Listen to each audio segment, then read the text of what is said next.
श्री गणेशाय नमः, श्री सरस्वती नमः, श्री कृष्णाय नमः। देखिए, आज आपको श्रीमद् भागवत महापुराण के 11वें स्कंद का 22वां अध्याय श्रवण कराता हूँ। आप प्रेम से मन लगाकर श्रवण कीजिए। 22वें अध्याय में प्रकृति पुरुष विचार तत्वों की संख्या सकल अविरोध प्रकार। उद्धव जी बोले कि हे भगवान, हे विश्वेश्वर, हे प्रभु, कितने एक महात्मा तत्वों की संख्या में विवाद करते हैं। उन्होंने अपने शास्त्रों में तत्वों की संख्या पृथक पृथक की हैं। आप सब मिलाकर तत्वों की संख्या 28 कहते हैं। यह आपके ही श्रीमुख से सुना है। कोई 26 कहता है, कोई 7 कहता है, कोई 9 कहता है, कोई 6 कहता है, कोई 4 कहता है, कोई 11 कहता है, कोई 17 कहता है, कोई 16 कहता है, कोई 13 कहता है।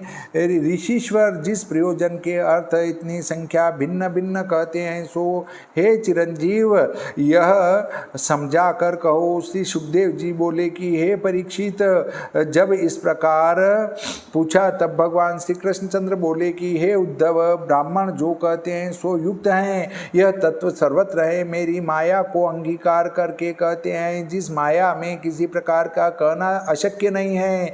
तुम जैसे कहते हो सो ऐसे नहीं, मैं जो कहता हूँ सो सत्य है। इस प्रकार उन तत्वों के मूल कारणों में जो ब्राह्मणों का विवाद है, वह यथार्थ रूप से देखा जाए तो अपने अपने स्वभाव के अनुसार परिणाम होने वाले माया के सत्वादि गुण ही विवाद के कारण हैं। जिन महाशक्तियों के क्षोभ से विवादकर्ताओं का भेद आश्रय हुआ है, जब शम प्राप्त होने से भेद दूर हो तो भेद जानकर पीछे विवाद शांत हो जाए। हे पुरुषों में श्रेष्ठ, तत्वों के परस्पर अनुप्रवेश से कार्य कारण रूप तत्वों की संख्या वक्ता की इच्छानुसार हो सकती है। अब अनुप्रवेश को कहते हैं एक ही तत्व में सब तत्व कारण में अथवा कार्य में प्रविष्ट दिखते हैं। जैसे मृत्तिका में घट और घट में मृत्तिका अन्योन्य प्रविष्ट हैं। इन तत्वों का कार्य कारण भाव और न्यून आदिक संख्या वादियों के मध्य करने की इच्छा से जिह्वा जिस प्रकार प्रवृत्त होती हैं, वैसी ही सिद्धि कर सकती हैं। हम इन सब को संभव जानते हैं। जीव ईश्वर जो चैतन्य रूप हैं, उसके भेद अभेद मानने के कारण को कहता हूँ कि जो जीव अनादिकाल से अविद्या से संयुक्त हैं, इसलिए उसे अपने स्वरूप का ज्ञान स्वयं नहीं हो सकता। उसे ज्ञानदाता सर्वत्र ईश्वर पृथक है, ऐसा जानकर जीव ईश्वर में भेद मानने वालों के मत में 24 तत्व और 25वां जीव तथा 26वां ईश्वर तत्व हैं। स्वयं संख्या विषय भेद कल्पना व्यर्थ है, क्योंकि जीव ईश्वर दोनों चैतन्य होने से उनमें कुछ भेद नहीं। और ऐसा मानने वाला 25 तत्व कहते हैं। ज्ञान प्रकृति का गुण है, इसी से प्रकृति में गिना है, यह एक पक्ष है। और ज्ञान तो जीव का धर्म है, प्रकृति का गुण कैसे हैं? इसके उत्तर में कहते हैं कि तीनों गुणों के समान अवस्था प्रकृति हैं, गुण प्रकृति के ही हैं, आत्मा को नहीं। सत्व रज तम गुण उत्पत्ति पालन और प्रलय के कारण है। सत्वमय ज्ञान प्रकृति का गुण है, कर्म रजोगुण का गुण है, अज्ञान तमोगुण का गुण है और स्वभाव महत तत्व का स्वरूप है, काल ईश्वर का स्वरूप है। इसलिए काल स्वभाव भिन्न तत्व नहीं है। मैंने जो 28 तत्व कहे हैं, उनमें प्रोक्त 25 और 3 गुण, यह सब मिलाकर 28 होते हैं। पुरुष, प्रकृति, महत्त्व, अहंकार, आकाश, वायु, तेज, जल, पृथ्वी, ये मैंने 9 तत्व कहे हैं। कर्ण, त्वचा, नेत्र, जिह्वा, नासिका, ये 5 ज्ञानेंद्रिय हैं। वाणी, हाथ, पांव, उपस्थ, गुदा, यह 5 कर्मेंद्रिय हैं। हे उद्धव, ज्ञान और कर्म रूप मन, यह 11 हैं। शब्द, स्पर्श, रूप, रस, गंध ये 5 ज्ञानेंद्रियों के विषय हैं। गति, वचन, मल त्याग, ग्रहण, आनंद ये 5 कर्मेंद्रियों के फल हैं। भिन्न नहीं, इसमें 28 के भीतर हैं, तत्व नहीं है। इस विश्व के आदि में कार्य कारण रूपिणी प्रकृति सत्वादि गुण से इस विश्व की उत्पत्ति आदि अवस्था धारण करती हैं। निर्विकार हैं, पुरुष केवल साक्षी हुआ देखता है। इस कारण विकार युक्त प्रकृति से पुरुष भिन्न है। प्रकृति से उत्पन्न हुए महत्त्वादि धातु विकार को पाकर पुरुष की चिंतन से बल पाकर महत्त्वादिक परस्पर मिल प्रकृति के आश्रय से ब्रह्मांड रूप कार्य को उत्पन्न करते हैं। इसके संगात को प्राप्त होकर उनके उत्पन्न किए देहादिक पदार्थ उन्हीं के अंतर्भूत हो जाते हैं। इससे देहादिक पृथक तत्व नहीं है। किसी के मत में आकाश, वायु, तेज, पृथ्वी यह 5 पदार्थ और दृष्टा जीव, आकाश आदि पदार्थों का और जीव का आधार आत्मा ये 7 तत्व हैं। इस मत में प्रकृति, महत्त्व और अहंकार इन कारण तत्वों का आकाश आदि में अंतर्भाव माना है। इन्हीं 7 तत्वों से देह इंद्रियादिक की उत्पत्ति मानी है। जिनके मत में 6 तत्व हैं वह 5 तो पंच महाभूत और 6ठे परमात्मा को मानते हैं। इस मत में परमात्मा अपने से उत्पन्न हुए भूतों से जगत को रचकर उसमें प्रविष्ट हैं। इससे सब पदार्थों का परमात्मा में अंतर्भाव है। जिनके मत में 4 तत्व हैं उनमें आत्मा और आत्मा से प्रादुर्भूत वायु, तेज, जल, पृथ्वी यही 4 तत्व हैं। इन्हीं से सब जगत उत्पन्न हैं। सब कार्य का इन्हीं में अंतर्भाव है। 17 तत्व के मत में पंचमहाभूत शब्द, स्पर्श, रूप, रस, गंध, 5 ज्ञानेंद्रिय, 5 कर्मेंद्रिय, 1 मन, 17वां आत्मा। 16 तत्व के मत में आत्मा को ही मन कहा है। और तरह के मत में पंच महाभूत और 5 ज्ञानेंद्रिय, 1 मन, जीवात्मा और परमात्मा ये 13 हैं। 11 के मत में पंच महाभूत और 5 ज्ञानेंद्रिय, 1 आत्मा। 9 के पक्ष में 5 महाभूत प्रकृति, महत्त्व, अहंकार और पुरुष से कहते हैं।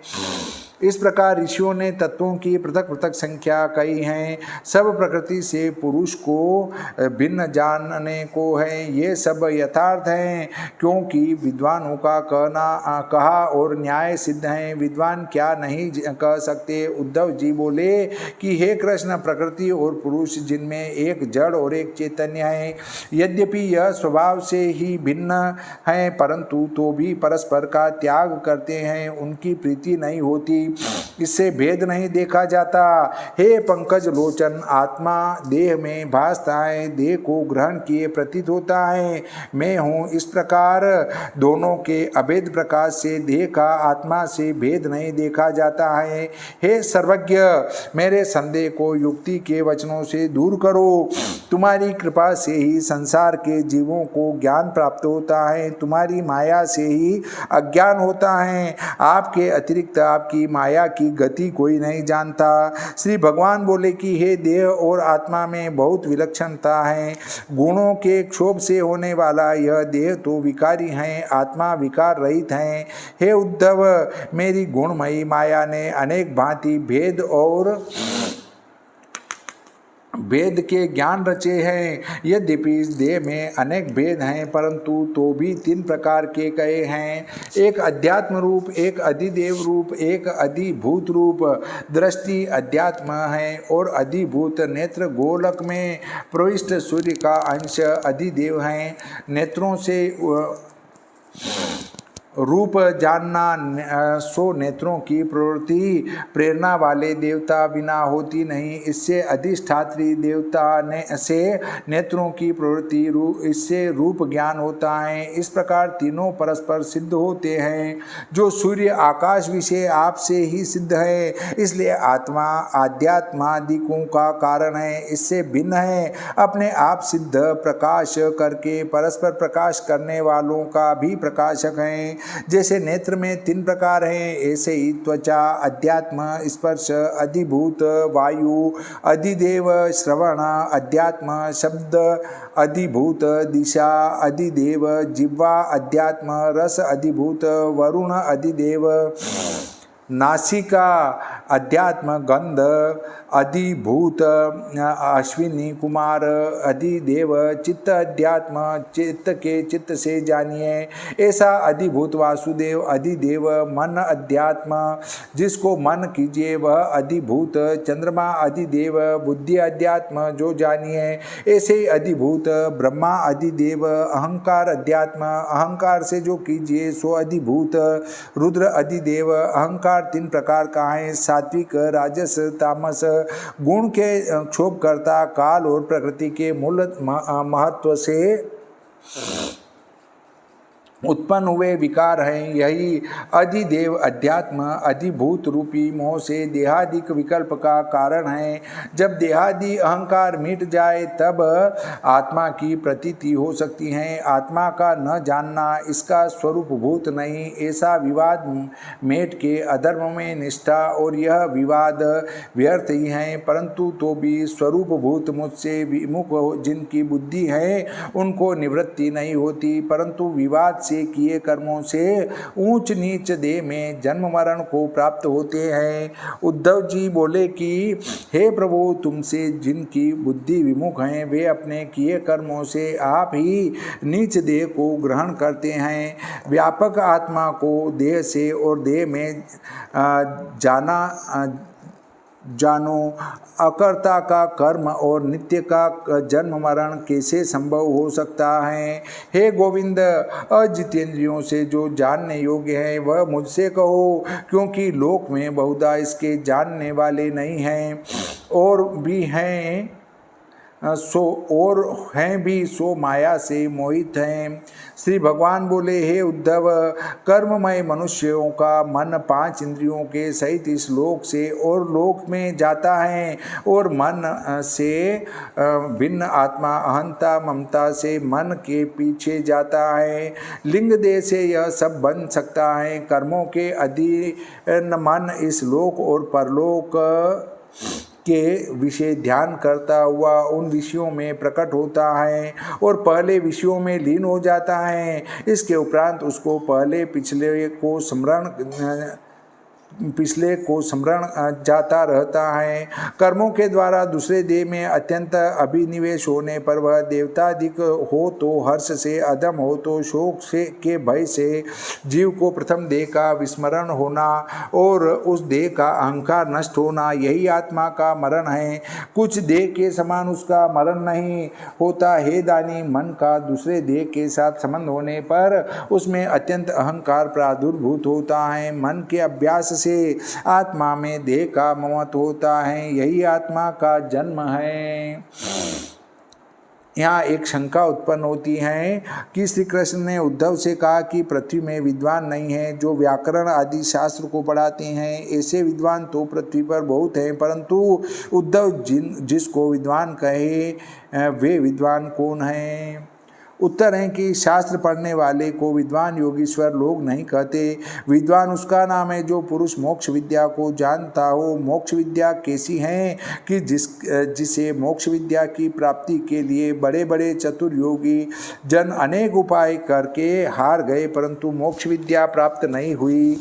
और जो किसी योगी पुरुष को हो गई तो बड़ी कठिनता से ऐसी विद्या जानने वाले विद्वान पुरुष पृथ्वी पर नहीं है। इसलिए उद्धव जी ने कहा, शास्त्र पढ़ने वाले विद्वानों के लिए नहीं कहा। जैसे एक स्वप्न देखने के उपरांत दूसरा स्वप्न होता है तथा एक मनोरथ के उपरांत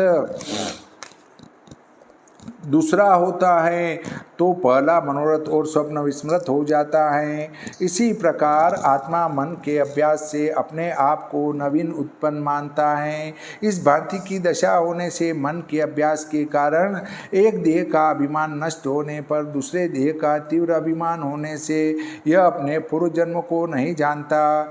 इंद्रियों का आश्रय जो मन और देह के अभिनिवेश से उत्पत्ति द्वारा आत्मा में उत्तम मध्यम नीचता मिथ्या होने पर भी प्रकाशित होते हैं। उन्हीं के द्वारा आत्मा बाह्य विषयों को और अंतर में सुखादिकों को देखता है। जैसे जीव स्वप्न में झूठे बहुत देहों का कर्ता देखता बहुत रूप भासता है, अथवा जैसे दुष्ट पुत्र का पिता पुत्र के प्रेम से पुत्र के शत्रु मित्रों को अपना शत्रु मित्र मान लेता है, इसी प्रकार आत्मा मन में अभिनिवेश से देह को अपना जानता है। जिसकी तीव्र गति जानने में नहीं आती, ऐसे काल के लिए यह शरीर क्षण क्षण में उत्पन्न होते हैं और मरते हैं, परंतु काल की सूक्ष्मता के कारण अज्ञानी इस जन्म मरण को नहीं जानते। नित्य जन्म मरण होता है, यद्यपि इसका प्रमाण कहीं देखने में नहीं आता है, परंतु तो भी अनुमान से जन्म बताते हैं। जैसे ज्योति पहले कोमल होती हैं, फिर कुछ एक अधिक होती हैं, इसके उपरांत अति क्षीण हो जाती हैं। जैसे वृक्ष का फल पहले कच्चा हुआ, फिर कुछ एक पीला पड़ा, इसके उपरांत पक गया। जिस प्रकार क्रम से भिन्न अवस्था काल से होती हैं पर जानी नहीं जाती, ऐसे ही इसी अनुमान से शरीर को भी काल से नित्य वय अवस्था अधिक होती हैं, परंतु जानी नहीं जाती। प्रथम अवस्था भेद वाला त्याग, दूसरे का ग्रहण, यही जन्म मरण नित्य होता है। यही जगत अवस्था का भेद वाला है, इसी से क्षण क्षण में उत्पत्ति और नाश को प्राप्त होता है। अवस्था के भेद वालों की यही दशा है। यहाँ तर्क करते हैं कि नित्य अवस्था के भेद से जन्म मरण होने वाले को ऐसा ज्ञान क्यों होता है कि यही देह हैं। सो यहाँ दृष्टांत दिखाकर कहते हैं कि जातियों के सादृश्य से यह वही दोष हैं। ऐसा ज्ञान होता है कि जिस प्रकार जल क्षण क्षण में बदलता है, परंतु नया जल आने पर भी उसे वही जल हैं, यह भ्रांति होती है। इसी प्रकार शरीर क्षण क्षण में परिवर्तित होता है, परंतु यह वही शरीर है। ऐसी वाणी अज्ञानी पुरुष भ्रांति से कहा करते हैं। और बड़ा आश्चर्य है, जिसको देहाभिमान है उसको कर्म जन्म मरण सब हैं, औरों को नहीं, सो कैसे संभव हो सकता है। तो उत्तर में कहते हैं कि वस्तु से देहाध्यासवत का भी जन्म मरण नहीं। अध्यासवत पुरुष अपने कर्म बीज से न उत्पन्न होता है न जन्म लेता है। भ्रांति से अजन्मा होने पर भी जन्मता सा और होने पर भी मरता सा प्रतीत होता है। अब देह के अवस्थान को कहते हैं। देह का प्रथम तो उदर में प्रवेश और फिर गर्भवास होता है, पीछे जन्म, फिर बाल्य, कौमार, यौवन, 45 वर्ष से पीछे 60 वर्ष तक मध्यम वय, उपरांत जरा, पीछे मृत्यु। यह तो देह की अवस्था है। यह मनोरथमयी अवस्था ऊंच नीच देह को हैं सत्व रज तम गुण के संग से आपको मान लेते हैं। इनमें कोई एक ईश्वर के अनुग्रह से भक्त इन अवस्थाओं को बहुत विवेक ज्ञान से छोड़ देते हैं। यदि कहो कि देह के जन्म मरण में तो वह मूर्छित रहता है, इसे इतना ज्ञान कैसे हो सके, तो सुनो। पिता मरता है, उसकी क्रिया करते हैं, तब देह का नाश देखते हैं। पुत्र जन्म होता है, तब जात कर्म करते हैं, वहाँ देह का जन्म देखते हैं। उस अनुमान से अपने देह का जन्म मरण जानते हैं, परंतु जन्म मरण खाली देह को है, दृष्टा को जन्म मरण नहीं होवे। जैसे धानादि के बीच से जन्म का और पक जाने से मरण का जानने वाला जो दृष्टा है, वह वृक्ष और फल से भिन्न है। इसी प्रकार देह के जन्म मरण जानने वाला जो दृष्टा है, देह से पृथक है। इस भांति शरीर आदि से आत्मा का यथार्थ विचार करना चाहिए। यदि यह विचार न किया जाए तो विषय मोह में गिरने के कारण यह मूढ़ प्राणी संसार में गिरता है।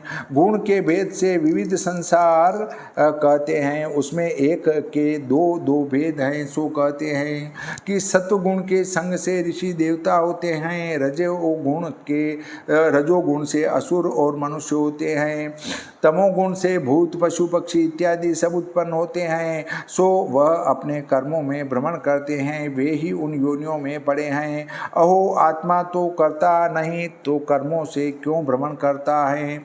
इस पर कहते हैं कि जैसे नाचते और गाते पुरुष को देखकर यह पुरुष उनमें स्थित गाने और ताल को अपने मन में अनुवर्तन करता है, इसी प्रकार बुद्धि और गुणों के अवलोकन से